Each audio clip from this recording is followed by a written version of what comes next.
नमस्कार बच्चों। आज हम करने वाले हैं कवि ऋतुराज द्वारा लिखित कविता कन्यादान। कन्यादान कविता करने से पहले कवि ऋतुराज के बारे में कुछ बातें जान लेते हैं। कवि ऋतुराज का जन्म राजस्थान के भरतपुर जिले में सन 1940 में हुआ। वहीं से उन्होंने अपनी प्रारंभिक शिक्षा प्राप्त की और राजस्थान विश्वविद्यालय से अंग्रेजी में एमए भी किया और 40 सालों तक अंग्रेजी विषय के अध्यापक के रूप में कार्य भी किया। सेवानिवृत्ति के बाद रिटायर होने के बाद उन्होंने जयपुर में ही अपना निवास स्थान बताया और वहीं बरसाया और वहीं पर वे लिखने भी लगे। उन्हें सोमदत्त परिमल पुरस्कार, मीरा पुरस्कार आदि पुरस्कारों से सम्मानित भी किया गया। ऋतुराज की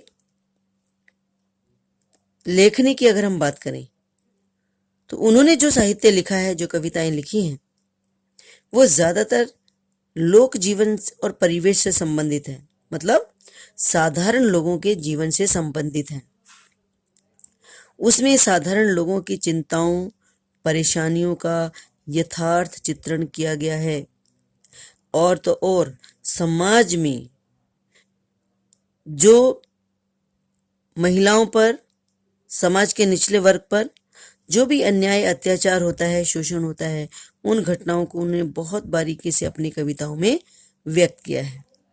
भाषा की अगर हम बात करें तो बहुत सीधी सरल भाषा का प्रयोग ऋतुराज जी ने किया है, जो आसानी से समझ में आ जाती है। और कन्यादान कविता में भी उन्होंने एक माँ के मन की पीड़ा को, लाचारी को, दुख को इस कविता के माध्यम से व्यक्त किया है। एक ऐसी माँ जो अपनी बेटी को, जिसे बचपन से पाल पोस करके उसने बड़ा किया है, उस बेटी को जब एक माँ विदा करती है तो वो कैसा महसूस करती है, कैसा दुख होता है उसको, वो सब इस कविता के माध्यम से व्यक्त करने का प्रयास किया गया है। तो आगे कविता पढ़ते हैं। चलिए शुरू करते हैं कविता।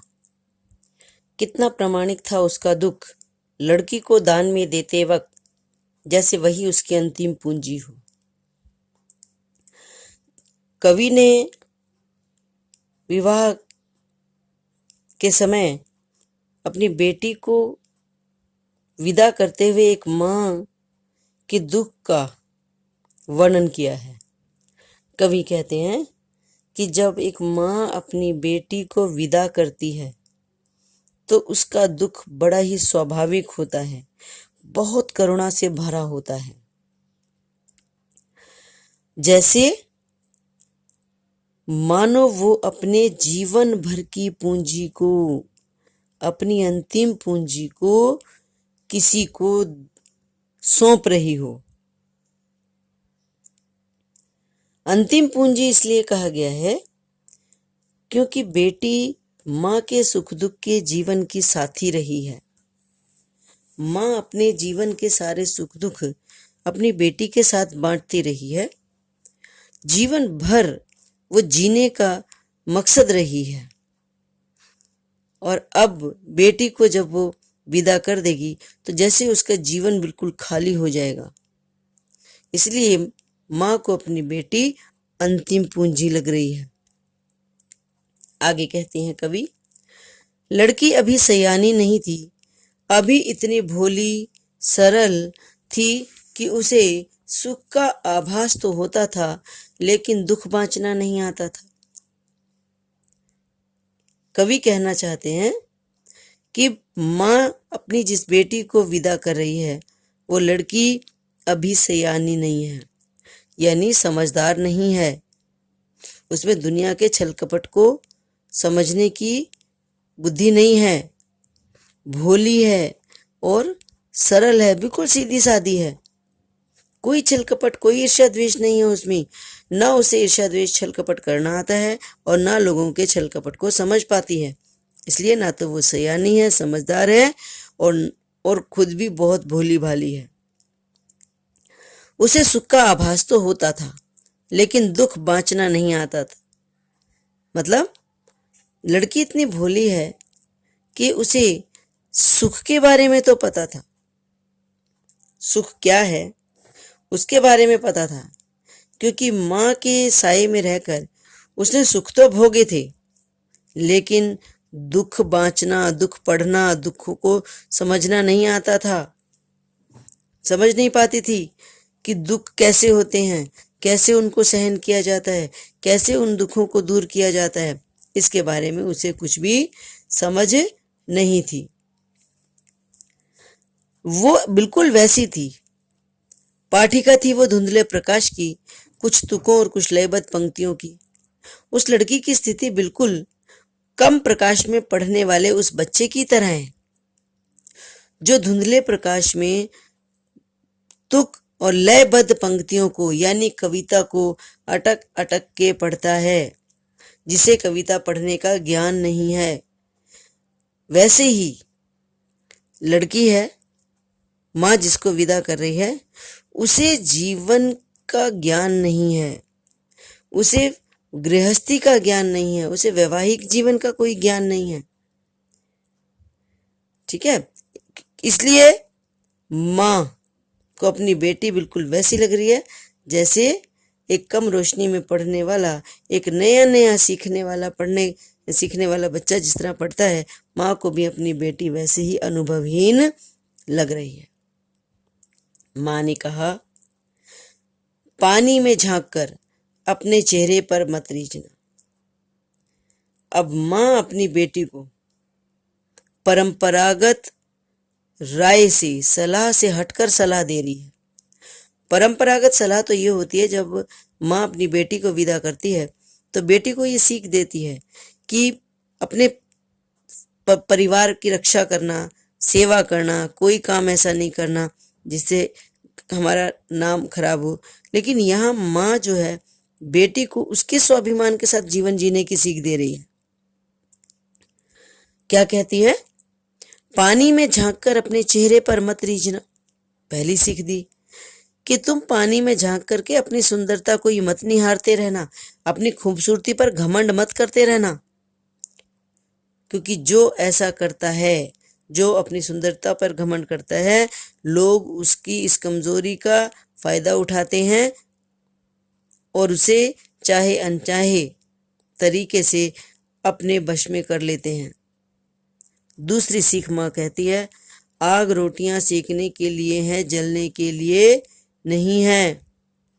यानी माँ ने कहा कि जो चीज़ जिस चीज़ के लिए बनाई गई है, आग अगर खाना बनाने के लिए है तो उसका इस्तेमाल खाना बनाने के लिए ही करना। परिस्थितियां कितनी ही खराब हो जाएं, कभी भी खुद को आग में जलाने की गलती मत करना। वस्त्र और आभूषण शाब्दिक भ्रमों की तरह बंधन है स्त्री जीवन के। तीसरी सीख माँ ने दी कि वस्त्र और आभूषण के प्रति मोह कम रखना, क्योंकि माँ भी जानती है लड़कियों की कमजोरी होती हैं, कपड़ों से, गहनों से बहुत लगाव होता है लड़कियों को। और माँ ये सीख अपनी बेटी को दे रही है कि तू वस्त्र और आभूषणों के भ्रम जाल में मत फंसना, उनके मोह जाल में मत फंस जाना, क्योंकि ये मोह जाल स्त्री जीवन के बंधन है, बेड़ियां हैं। ये वस्त्र और आभूषण के प्रति अगर आकर्षण एक बार पैदा हो गया तो ये औरत की आजादी को छीन सकता है, खत्म कर सकता है, उसे बेड़ियों में बांध सकता है।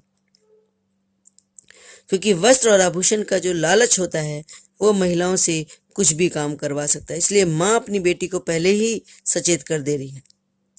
आखिर में माँ कहती है, तू लड़की तो होना, पर लड़की जैसी दिखाई मत देना।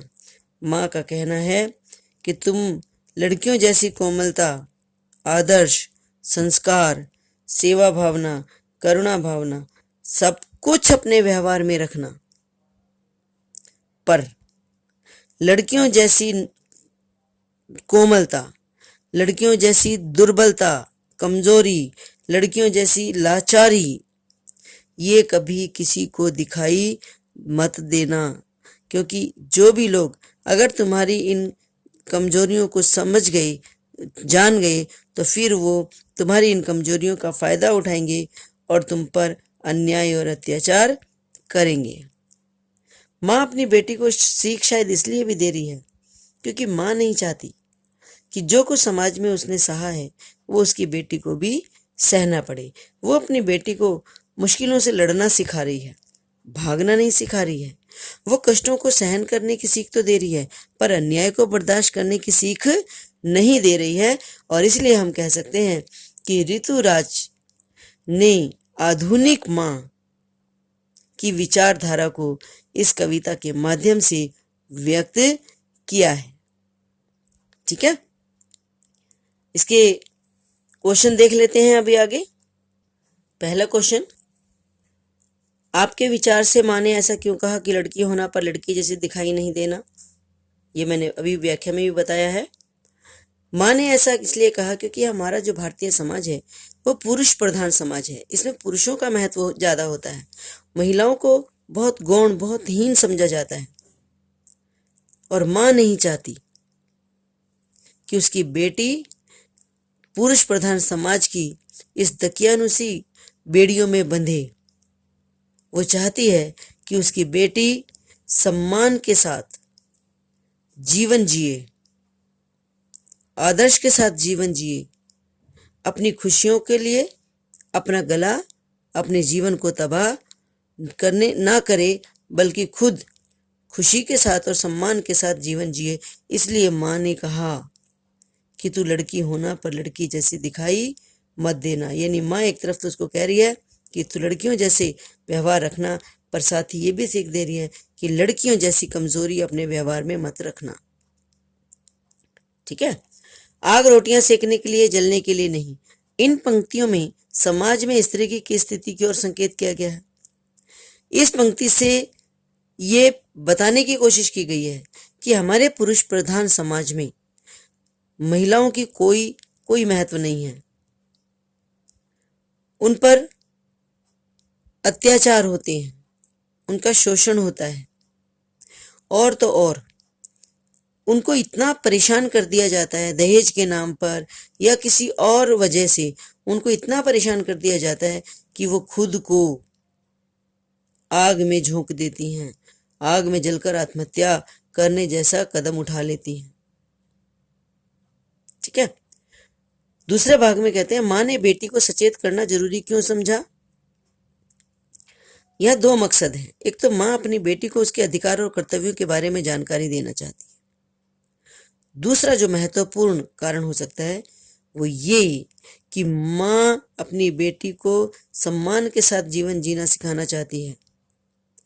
माँ चाहती है कि जो मुश्किलें उसने सही हैं वो उसकी बेटी को सहनी न पड़े, तो वो उसे ज्ञान देना चाहती है ताकि उसे अच्छे बुरे की पहचान करने में सहायता मिल सके। तीसरा क्वेश्चन है, पाठिका थी वो धुंधले प्रकाश की, कुछ तुकों और कुछ लयबद्ध पंक्तियों की। इन दोनों पंक्तियों को पढ़कर लड़की की जो छवि आपके सामने उभर करके आ रही है वो क्या है? ये दोनों पंक्तियों को पढ़कर लड़की के बारे में एक बात तो स्पष्ट है कि उसे सुखों का अनुभव है, दुखों का कोई अनुभव नहीं है। उसे जीवन का कोई अनुभव नहीं है। उसे समाज की ऊंच नीच के बारे में कुछ नहीं पता। वो दुनिया के छल कपट को नहीं जानती, नहीं पहचानती। कहने का मतलब इन दो पंक्तियों से बात स्पष्ट है कि माँ जिस बेटी को विदा कर रही है वो बहुत भोली भाली है, बहुत सरल है। ठीक है, माँ को अपनी बेटी अंतिम पूंजी क्यों लग रही है? क्योंकि बेटी माँ के सबसे निकट है। माँ अपने सारे सुख दुख अपनी बेटी के साथ बांटती है। जीवन का हर पल उसने अपनी बेटी के साथ जिया है। ठीक है ना? और इसलिए जब बेटी को विदा करे तो माँ को लग रहा है जैसे जीवन भर की पूंजी उसकी दूर हो रही है। माँ ने बेटी को क्या क्या सीख दी, ये हमने लास्ट पैराग्राफ में पढ़ा था। क्या क्या सीख दी थी? बेटी को कहा अपनी सुंदरता पर घमंड मत करना। दूसरी बार में क्या कहा था कि आग रोटियां सेकने के लिए होती हैं, खुद को जलाने के लिए नहीं। यानी कभी भी परिस्थितियों से घबरा करके आत्महत्या करना नहीं। तीसरी सीख दी थी वस्त्र और आभूषणों के मुंह में मत फंसना, क्योंकि ये बेड़ियां बन जाते हैं महिलाओं की और उनकी आज़ादी को छीन लेते हैं।